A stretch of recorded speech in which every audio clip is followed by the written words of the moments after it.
Calma, muita calma. E outra coisa, viu? Eu mesmo tenho recebido, né, atualização de algumas informações da Receita Federal, né? Clique aqui, eu não clico nada, eu já deleto.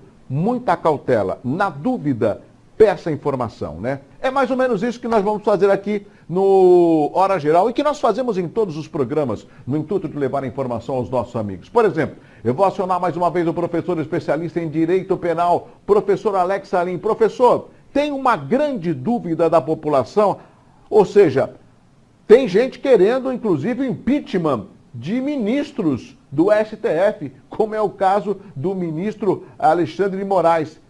É possível o impeachment de ministros do STF? Professor Alex Salim, por favor. Olá, Douglas Gonçalves e amigos do Hora Geral.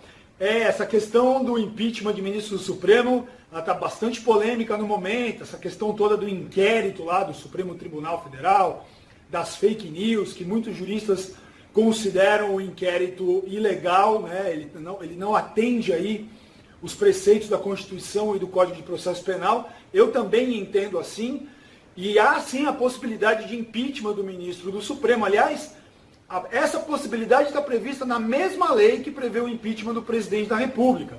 Então essa lei ela traz uma série de condutas, uma série de formas de agir, que se o ministro do Supremo assim o fizer, ele pode sim sofrer o processo de impeachment, que no caso ele é conduzido no Senado Federal. É por isso que tanto se fala do Senado, os senadores precisam agir, etc. Porque o processo de impeachment, diferentemente do presidente da República, que tem a participação da Câmara e do Senado, no caso de ministro do STF, esse processo ele vai ter andamento apenas no Senado Federal. Então, o pedido é apresentado lá, e já existem vários pedidos contra alguns ministros do Supremo. Esse pedido ele tem que ser colocado em pauta pelo presidente do Senado, o senador Davi Alcolumbre, e aí é formada uma comissão, essa comissão analisa se existem realmente indícios de autoria daquelas condutas previstas em lei, e aí elas vão formar ali um relatório, esse relatório é votado. A partir daí, se esse relatório por maioria simples for acolhido, o ministro que está sendo acusado, ele é notificado a apresentar a sua resposta. Então ele vai ter prazo para apresentar a sua resposta, a sua defesa, etc. Bom, uma vez que ele apresente essa resposta, novamente o Senado vai analisar, né, a comissão analisa, e depois apresenta para o plenário do Senado, para que ele coloque ou não em andamento o processo de impeachment.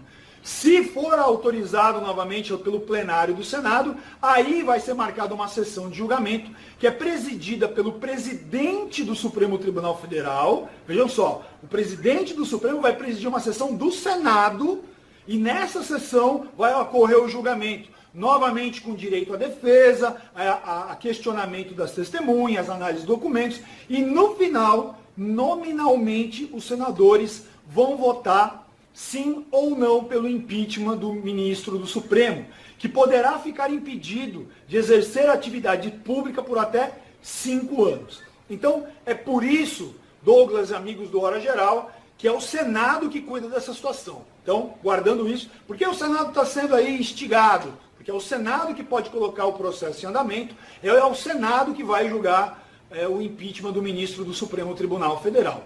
Com relação a esse inquérito das fake news, só para que a gente explicar essa situação, o sistema processual moderno, ele separou os atores processuais. Lá na época da Inquisição, a mesma pessoa acusava e a mesma pessoa julgava. Então, uma série de injustiças eram praticadas. Modernamente, os atores foram separados. Hoje nós temos a figura do acusador, que normalmente é o promotor de justiça ou o procurador da República na esfera federal. Nós temos a figura do defensor e nós temos a figura do juiz, que ele está distante das duas partes. Então nós não podemos ter na mesma pessoa a vítima, que investiga, que acusa e que vai julgar. E é isso que está acontecendo com o inquérito do Supremo Tribunal Federal. E os próprios ministros que são vítimas estão investigando, vão acusar e julgar. Ou então eles vão mandar para o Ministério Público acusar, sem ter participado desse processo. Só na semana passada que eles incluíram o Ministério Público, mas existe uma série de reclamações dos advogados que de fato não tiveram acesso às acusações e várias prisões foram efetuadas. Perfeito. Legal? Então, mais uma vez, obrigado aí pela participação. Obrigado eu. Quem quiser saber mais sobre direito, dá uma olhadinha nas minhas redes sociais. Procura lá, Prof. Alex Salim. Tem muitos vídeos, muita informação para vocês. Grande abraço, Douglas, e até a próxima. Até a próxima, professor Alex Salim. Viu como é bom conversar com alguém que